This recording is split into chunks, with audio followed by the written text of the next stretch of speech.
dos grandes problemas de saúde do mundo atualmente é a obesidade, que é uma condição que afeta milhões de pessoas ao redor do mundo. Segundo a Organização Mundial de Saúde, a obesidade é um dos mais graves problemas de saúde. Em 2025, estima-se que 2,3 bilhões de adultos estejam acima do peso, sendo 700 milhões de indivíduos com obesidade. No Brasil, de acordo com a Pesquisa Nacional de Saúde, mais da metade dos adultos apresenta excesso de peso, que representa 96 milhões de pessoas. Nesse contexto, a cirurgia bariátrica pode ser uma opção positiva para algumas pessoas que lutam contra a obesidade. Em casos extremos, quando outros métodos não foram eficazes, a cirurgia pode ajudar a reduzir os riscos de doenças relacionadas à obesidade e melhorar a qualidade de vida do paciente. É importante lembrar que a cirurgia deve ser vista como uma ferramenta adicional e não como uma solução definitiva. Para falar sobre esse assunto tão importante, eu convido o Dr. Leonardo Peixoto, que é um profissional de saúde incrível, com vasto conhecimento e dedicação, que ele oferece o melhor cuidado aos seus pacientes. Formado em medicina pela Universidade Federal de Pernambuco, especialista em cirurgia do aparelho digestivo, o Dr. Leonardo é um expert no assunto e poderá esclarecer todas as dúvidas e oferecer as melhores opções de tratamento para quem luta contra a obesidade. É coisa, né? Eu fiquei impressionada com todos esses dados, realmente, de quantas pessoas estão aí vivendo toda essa questão da obesidade, né? Que é uma epidemia, né? Não só no Brasil, mas mundial. Veio conversando antes da entrevista que recentemente saíram os dados de um estudo que é publicado anualmente, né, sobre a obesidade no mundo. E que no Brasil, hoje, estima-se que cerca de 22% da população esteja na faixa de obesidade, né? E se ninguém tomar uma atitude para mudar, mudar os hábitos da população, a projeção é que até 2035 esse número atinja 41% da população, quase dobro. É muita coisa, não imaginava que era tanto. Mas vamos lá, quais são os critérios para um paciente ele ser considerado assim, apto, pronto para fazer uma bariátrica? Tá, então assim, primeiro de tudo a gente tem que entender o que é que a gente considera um paciente obeso, né? A grosso modo, para a gente avaliar rapidamente, né, se o paciente é obeso ou não no consultório, a gente usa um padrão chamado IMC, tá? Que é uma relação que a gente usa entre o peso e a altura do paciente. Certo. Então, o paciente com 100 kg necessariamente não quer dizer que ele seja obeso. Se ele tiver 1,90 m, o paciente está no peso ideal dele, entendeu? Não é uma coisa fidedigna, né? Você pensar assim que, por exemplo, uma pessoa pode ter um IMC alto e não ser considerado obeso, como por exemplo os fisiculturistas. Sei. Tá? Tem muita massa muscular, entendeu? Mas assim, você quando chega no consultório para avaliar de uma forma objetiva e rápida, você termina usando o IMC. A gente considera obeso o paciente que tem um IMC acima de 30, tá? Mas não necessariamente o paciente com um IMC de 30 ele vai ter indicação de cirurgia bariátrica. Hoje em dia, a gente segue as orientações do Conselho Federal de Medicina, né, que fez um relatório que autorizou, na verdade, ele criou umas regras para a gente determinar quem é o paciente indicável para cirurgia bariátrica, né? Hoje em dia a gente indica pacientes com IMC acima de 40, né, que a gente considera uma obesidade grau 3, né, e os pacientes com IMC acima de 35 e que tenham alguma doença que seja agravada pela obesidade, tá? Esses pacientes têm que ter pelo menos 2 anos de tentativa de tratamento da obesidade, acompanhado por um profissional de saúde que não tenha tido sucesso, né? A gente vê muito paciente que ele perde peso, depois volta a ganhar peso. Então, assim, esse paciente que já vem lutando contra a obesidade e que não tem tido sucesso com o tratamento clínico e que preenche esses critérios que eu falei antes, eles têm indicação de fazer a cirurgia bariátrica, né? Entendi. E quais são os diferentes tipos de cirurgia bariátrica que é disponíveis hoje e quais são as diferenças entre elas? Tá. Na verdade, assim, não existem vários tipos de cirurgia bariátrica, né? A gente conhece mais, os mais conhecidos são o sleeve, né, que é a gastrectomia vertical, e o bypass, né, que os dois juntos eles correspondem a mais de 90 a 95% das cirurgias bariátricas dos tipos, né? Mas existem outros tipos de cirurgia bariátrica, né? Tá? No mundo, a cirurgia mais feita é o sleeve, que é uma cirurgia mais simples, tá? Tecnicamente mais simples, né? Antigamente se usava como um passo que você dava para fazer uma cirurgia mais definitiva nos pacientes que são super obesos, né? Que são os pacientes com IMC acima de 50, tá? você fazer essa cirurgia, que você vai transformar o estômago, que é um órgão que, numa pessoa que não é obesa, tem um volume de mais ou menos 1000 ml, entendeu? No obeso ele pode chegar até 2000 ml. Nossa. Né? Então você vai pegar o estômago desse paciente, que é um órgão sacular, vai transformar num órgão tubular. Então esse reservatório no sleeve, né, na gastrectomia vertical, você vai transformar o estômago, vai diminuir, na verdade, o volume do estômago. Vai cortar um pedaço? Vai cortar. A grosso modo seria isso. Ele é sacular, ele vai ficar tubular, tá? Então assim, a capacidade dele vai cair para em torno de 100, 150 ml. Entendeu? Nossa, para quem tava ali, é bem... Às vezes, a capacidade às vezes era 2 litros de comida que ele podia, de capacidade, passar para 100, 150, então assim, é uma queda muito grande. Né? Mas não é uma cirurgia puramente restritiva, né? Você quando tira um pedaço do estômago, principalmente ali o fundo do estômago, aquela parte mais alta do estômago, você vai causar algumas alterações hormonais, né, que vão regular os hormônios que vão dar a sensação de saciedade e fome, né? Você vai passar a ter menos fome e se sentir mais saciado. Então isso aí também é outro mecanismo que vai ajudar, não é puramente uma cirurgia restritiva. O bypass, que é outra técnica que é muito usada, né? No Brasil é a técnica mais usada. Tá? A gente vai criar também uma câmara gástrica reduzida de volume, né? O volume vai ser em torno de uns 50 ml aproximadamente, tá? Mas vai ter os mesmos mecanismos de ação do sleeve, né? Que é a questão da restrição da quantidade de comida e a regulação dos hormônios de saciedade e fome, mas tem outro mecanismo, que a gente vai mexer no intestino também, né? A gente vai bypassar, a gente vai desviar o trânsito, né, do alimento. Ou seja, a comida vai mais rápida? Não, a gente vai pegar um pedaço do intestino, a gente geralmente mede 1 metro do intestino delgado para um lado, 1 metro, 1,5 metro do outro, né? E vai desviar. Vai encurtar o caminho. Vai encurtar o caminho, a gente vai bypassar, né? Aí a comida deixa de passar pelas primeiras porções do intestino delgado, né? E vai se encontrar só com as secreções digestivas lá na frente. Então, assim, além daquela questão restritiva, né, você vai ter também a diminuição da superfície de absorção, né, do alimento no trato digestivo. Então, assim, a comida ela só vai entrar em contato com as enzimas digestivas lá na frente. E a partir daí que vai começar o processo de digestão e absorção dos alimentos. Fora que quando a comida deixa de passar nessa primeira porção do intestino, também vai ter a liberação de outros hormônios, as incretinas, né, que vão ajudar também na perda de peso, né? Vai dar a sensação de saciedade, o paciente vai ter menos vontade de comer. Então, assim, o sleeve ele vai ter 2 mecanismos, o bypass tem 4, mas não o bypass costuma perder um pouquinho mais de peso do que o sleeve, tá? Mas não tem uma cirurgia melhor que a outra, né? Na realidade, a gente tem que no pré-operatório avaliar o paciente. O que funciona melhor para cada um. O que é que funciona melhor para cada um dos pacientes. Às vezes você tem um paciente que faz o sleeve e segue muito mais as orientações da equipe multidisciplinar, e ele tem um resultado melhor do que um paciente que fez um bypass, por exemplo. Entendeu? Que não seguiu tão bem as orientações, né? A mudança de hábitos. Entendi. E quais são os riscos e complicações associados à cirurgia? A cirurgia, bem, hoje em dia esses riscos são bem reduzidos, né? Não dá para dizer que a cirurgia bariátrica não tem risco, como qualquer outra cirurgia, tá?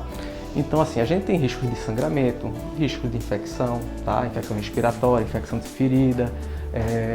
Especificamente da obesidade, a gente tem os riscos de fístulas digestivas. Para quem nunca ouviu o que é uma fístula, é quando você corta lá o estômago, o intestino, e vai vazar a secreção de dentro dessa região que você cortou e suturou, tá? Que pode acontecer. Mas assim, a frequência dessas complicações hoje em dia é muito reduzida, a cirurgia ela é bastante padronizada, entendeu? Diferente do que era no início, né? Que a pessoa estava aprendendo ainda, os profissionais estavam aprendendo a trabalhar com isso. Já estamos já bem treinados. Já, entendeu? E assim, as complicações, geralmente a gente consegue resolver sem a nova reabordagem cirúrgica, né? Tem os procedimentos endoscópicos que estão aí para tratar algumas dessas complicações, né? Tem umas complicações que não são relacionadas diretamente à cirurgia, indiretamente, né? O paciente obeso é um paciente que tem um risco maior de tromboembolismo venoso, né? Então, assim, trombose do membro inferior, por isso que a gente no pós-operatório, a gente orienta o paciente a caminhar logo, a usar meia de compressão. Alguns pacientes a gente manda para casa com medicação antitrombose, né, que é justamente a enoxaparina, né? Então, assim, a gente tenta minimizar os riscos. Eu ia lhe né? perguntar isso, qual é a preparação para a cirurgia, mas é mais ou menos isso ou tem... Não, a preparação para a cirurgia, a gente vai, da mesma forma que no pós-operatório, vai precisar de uma equipe multidisciplinar, tá, para orientar o paciente. Na verdade, assim, a cirurgia ela não é a solução para a obesidade. Tá, ela é um caminho. Ela é uma ferramenta, você usou até essa palavra, é a ferramenta que a gente dá para o paciente para ajudar ele a perder peso. Entendi. Mas a manutenção da perda de peso no essa é a parte mais pós-operatório difícil, a longo né? prazo, eu gosto de dizer que a parte mais fácil é a cirurgia. O cirurgião faz É aquilo verdade. todo dia. Né? Mas a manutenção da perda de peso e o resultado a longo prazo vai depender do paciente ele seguir as orientações da equipe multidisciplinar, né? Praticar atividade física regular, ter uma reeducação alimentar, o paciente tem que reaprender a comer, né? O paciente também ele vai ter um componente importantíssimo que leva o paciente à obesidade, que é justamente a ansiedade, né? Então, o psicológico tem que ser bem trabalhado. O paciente ansioso desconta a ansiedade dele na comida, né? Um paciente que é compulsivo por comida. Então, assim, isso aí tem que ser trabalhado tanto no pré-operatório como no pós-operatório. Quando você me perguntou de pré-operatório, o que é que tem que ser feito, a gente até orienta o paciente, olha, tem que perder um pouquinho de peso antes da cirurgia, né? A gente orienta, o ideal é que perca até em torno de 10% do peso, né? Por que isso? Para começar treinando, mais ou menos, imagino. Também. Facilita tecnicamente a cirurgia, porque o fígado do paciente obeso, geralmente, ele tem muita gordura, né? E o paciente obeso tem muita gordura visceral também. E o fígado, ele descansa em cima do estômago. Sim. Então, assim, o paciente obeso, que não perdeu peso no pré-operatório, a chance de ter uma complicação relacionada a você não ter um acesso adequado ao estômago, porque o fígado está muito pesado ali em cima, é maior. Então, assim, se ele perde o peso antes da cirurgia, ele facilita tecnicamente a cirurgia, diminui o risco de ter alguma complicação como sangramento, entendeu? E tem vários trabalhos que mostram que o paciente que mostrou que consegue perder peso no pré-operatório, geralmente é aquele paciente que consegue uma manutenção de perda de peso a longo prazo. Entendi. Entendeu? E da recuperação, imagino que seja mais isso. Se preparar bem, a recuperação também, o processo não seja... Né, se você se preparou melhor, Exato. Já é meio caminho andado. Quais são as mudanças no estilo de vida que um paciente precisa fazer após a cirurgia? Primeiro de tudo, após não, a mudança o que começa antes. Quando você falou, tá? quando eu fiz a pergunta, eu pensei, eu acho que não é bem só depois. Não é depois, é antes. Já começa antes. Então, o paciente ele tem que começar a se alimentar melhor, né? Dar preferência a alimento rico em proteína, evitar os doces, açúcares, massa, né? Carboidrato que não tenha muito valor nutritivo. Então, assim, isso vai ajudar ele na perda de peso pré-operatório e já vai começar a mudar o hábito antes. Começar a praticar atividade física também, importantíssimo, tá? Mas eu fico pensando, se a pessoa já tentou tanto, é tão difícil tudo isso, será que ela consegue depois de... Né, consegue. Por quê? Às vezes o paciente ele tentou antes, ele tem aquela perda de peso inicial, né? E o peso dele, doutor, eu faço regime, mudo meu estilo de vida, perdi 10 quilos, depois estacionei, não consegui mais sair daquilo ali. Tá. Aí se desestimula e tudo fica no meio. Não consegue mudar o hábito, né? Aquilo que era antes um hábito para ele sair da zona de conforto dele e se estimular a continuar a mudar o hábito dele, né? Fazer aquilo que ele de repente nem gostava de comer, aquela comida que ele não gosta porque ele acha meio sem gosto, ou então a atividade física que ele também não está adaptado, ele vai se estimular, tá vendo o resultado e vai, o resultado vai estimular ele a mudar o estilo. Vai ser mais um motivacional, vamos dizer assim. E ele vai transformar o que era um sacrifício para ele num hábito ou de repente até num prazer. Né? Tomara, né? Que seja assim com a maioria das pessoas. Né? Como é que a cirurgia ela pode afetar outras condições da saúde do paciente, como diabetes ou hipertensão? Na verdade, assim, a obesidade ela não impacta apenas na diabetes e na hipertensão. Né? O que o paciente que chega para a gente no consultório da bariátrica, ele vem, quando ele vem para a gente, ele geralmente tem uma gama de doenças. Não é um paciente que tem colesterol elevado, triglicerídeo elevado, hipertensão, diabetes, né? O paciente ele tem uma limitação importante no dia a dia dele, da movimentação. Tem paciente que vai, doutor, eu não consigo amarrar o cadastro do meu sapato, eu não consigo brincar com meu filho que eu canso logo. Então, assim, o impacto, na verdade, da cirurgia bariátrica é justamente o objetivo da gente é que o paciente ele ganhe em qualidade de vida, tá? Ele começar a fazer aquilo que ele não conseguia fazer, né? E além da qualidade de vida, a cirurgia ela tem impacto também no tempo de sobrevida. Então assim, não adianta você perder peso, né? E você não ter essas mudanças positivas na sua vida. É até uma coisa que o cirurgião tem que deixar bem claro para o paciente. A cirurgia bariátrica ela não é feita para fins estéticos, tá? Ela é feita para o paciente ter saúde. Tá? Às vezes o paciente ele pensa que pelo fato de ele ter perdido peso e não ter ficado com o corpo da blogueirinha, do blogueirinho que ele segue, entendeu? A cirurgia dele não foi tão efetiva, mas aí a gente tem que olhar, você estava tomando o que de medicação antes da cirurgia? Você diminuiu a dose da sua medicação? Você deixou de tomar a sua medicação? Então assim, é esse o objetivo da cirurgia bariátrica. Né? Evidentemente, assim, vai ter a consequência estética, ele vai chegar na loja, vai ter a roupa que ele queria, que ele achava bonita, mas ele não encontrava o tamanho dele, vai ter essa recompensa também, mas não é o objetivo. Não é o fim, né? Exatamente. Entendi. E quais são as opções de acompanhamento e suporte após a cirurgia? Permanece com acompanhamento da equipe multidisciplinar, geralmente um psicólogo, tem que psicólogo, estar colado, nutricionista, o cirurgião bariátrico, né? De preferência um preparador físico, se tiver condições de arcar com o custo do preparador físico, é excelente, tá? Até porque a pessoa a grande maioria é sedentária, exato, tá? E vai ter que criar o hábito de ir para academia.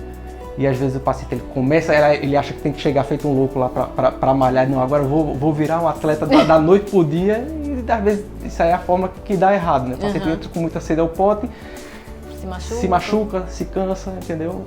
O ideal é que ele comece de pouquinho, tá? E vá progredindo. Se adaptando, né? Isso. E esse pós tem que ter um acompanhamento obrigatório um certo tempo, até depois da cirurgia, assim, tem que ficar 1 ano fazendo acompanhamento, ou tem assim, não, já tô bem, não preciso mais, ou... Pra vida toda. Pra vida toda, tá bom. Porque a obesidade, ela é uma doença que não tem cura. Entendi. Ela tem controle, tá? É uma doença crônica, tem vários fatores que levam à obesidade, né? Ela é multifatorial. A gente com a cirurgia a gente tenta tratar um fator, mas os outros fatores todinhos dependem muito do paciente, né? O paciente controlar a ansiedade dele, o paciente praticar atividade física, né? A atividade física preferencial para o paciente que a gente orienta é a musculação. Você ganhando massa muscular, você queima gordura mais fácil, tá? Mas evidentemente o paciente tem que procurar uma atividade física que ele goste. Fazer alguma atividade física é melhor do que nenhuma, né? É isso. O paciente ele tem que ter um apoio da nutricionista também, que vai orientar a ele o que é uma dieta saudável, vai de repente dar algumas receitas para ele, olha, você pode preparar isso aqui dessa forma para ficar mais atraente para você. Então assim, são profissionais que tem que estar junto do paciente ad eterno, né? Até porque, evidentemente, se o paciente ele leva para ele essas mudanças de estilo de vida, a gente pode acompanhar mais espaçado esse paciente, mas é um paciente que a gente nunca deve perder de vista. Mas é muita mudança, né? Tem que realmente a pessoa querer mesmo para realmente se dedicar, porque senão não resolve, não é? Uma resolução a curto prazo, né? Que o paciente ele vai passar por um período perdendo peso, né? E depois de 1 ano e meio, 2 anos o peso estabiliza, e se ele não mudou os hábitos dele... Tudo volta. Volta tudinho. Ou então, assim, se ele não mudou os hábitos, ele não vai perder tanto peso quanto ele deveria, né? O resultado dele vai ser abaixo do que a gente pretendia. E existe algum paciente que não é um bom candidato para a cirurgia? Sim. A gente vê, às vezes, paciente que é trazido pelo cônjuge, pela mãe, né? Quando é uma pessoa mais jovem, ele fala, não, eu acho que ele devia fazer cirurgia bariátrica. Quem tem que querer é a pessoa, porque a mudança é nela. A mudança é nela e depende dela no pós-operatório para ter um resultado positivo, né? Para ter um resultado satisfatório. Então, primeiro de tudo, se a pessoa não quer, se ela está indo para a consulta induzida por outra pessoa, esse paciente já não tem indicação de fazer cirurgia bariátrica, ele tem que querer, tá? E ele tem que estar consciente, tem que estar conscientizado das mudanças que ele precisa fazer, dos sacrifícios que ele precisa fazer no pré e no pós-operatório e durante todo o resto da vida, para que ele possa ter essa segunda chance, né, de passar a ter uma vida saudável. Tá? Então, assim, esse paciente que ele não segmentou, não botou isso na cabeça, ele de repente ele não tem essa indicação de fazer a bariátrica. Isso, a psicologia no pré-operatório, ela pode detectar isso aí. Esse paciente ele entendeu, ele sabe que ele vai ter que mudar o estilo de vida, né? Então, assim, esse é o primeiro caso, né? tipo de paciente que a gente não deve indicar cirurgia bariátrica são justamente os pacientes dependentes de drogas lícitas ou ilícitas, né? Por exemplo, paciente viciado em drogas, pacientes com alcoolismo, tá? Então, assim, esses pacientes a gente não deve indicar cirurgia bariátrica.